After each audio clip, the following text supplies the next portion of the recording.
Merci d'être avec nous. Je rappelle que vous êtes journaliste. On va continuer là-dessus et on y reviendra de toute façon à 18 h avec la réaction cette fois de Donald Trump, puisqu'il s'est exprimé à la fois sur ce qui s'est passé dans l'Union européenne et puis surtout, c'est un moyen pour lui d'en profiter pour alerter en cas de victoire du camp adverse. On écoute ce que disait Donald Trump.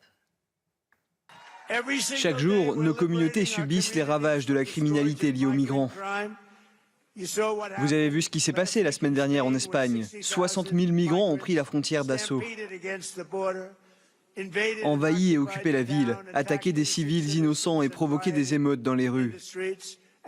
C'est ce qui menace l'Amérique. C'est ce qu'ils veulent nous faire subir. Franchement, la situation est désastreuse. Ce qu'ils nous ont fait subir sous l'administration Biden était terrible. Et ils veulent recommencer. Ils veulent recommencer. Pour l'évoquer avec nous sommes avec Sean Scull. Vous êtes analyste international, spécialiste des États-Unis pour le millénaire. Alors, ce n'est pas la première fois, hein, on le rappelle, que Donald Trump ou J.D. Vance donnent un petit peu des leçons migratoires à l'Union européenne. Forcément, on est un peu le contre-exemple de ce que les États-Unis veulent voir. Bonjour, merci pour votre invitation et vous avez raison. Critiquer l'immigration, c'est critiquer le contre-modèle européen, comme vous dites, car qu'est-ce que l'Europe pour l'administration Trump?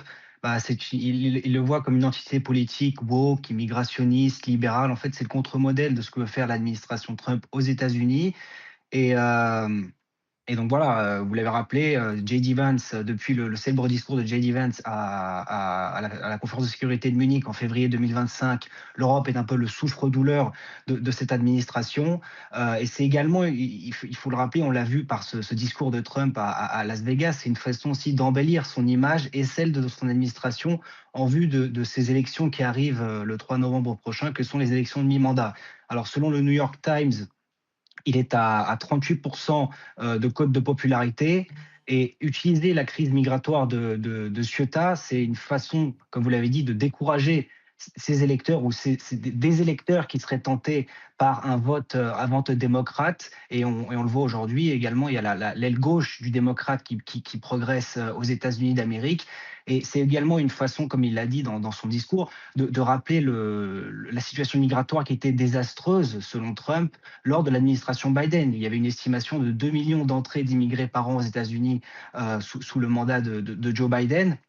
Et ensuite, le dernier point, c'est que parler d'immigration en ce moment, en soulevant ce cas, le cas espagnol à Ceuta, c'est également occuper l'espace médiatique sur un thème sur lequel Donald Trump est jugé crédible et compétent, à un moment où il est critiqué pour sa gestion de la guerre en Iran, et également par certains profils MAGA. Là, je pense à l'influenceur Tucker Carlson, à Thomas Messi, Marjorie Taylor Greene, qui sont très présents sur les réseaux sociaux et qui le critiquent et qui critiquent ce second mandat. Donc c'est une façon pour Trump d'occuper l'espace médiatique sur justement cette question d'immigration sur laquelle il est jugé crédible.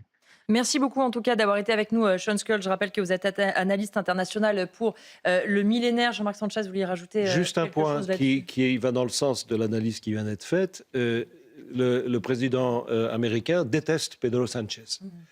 Pas seulement parce qu'ils ont des relations personnelles qui sont extrêmement difficiles, mais parce que Pedro Sanchez est le premier président du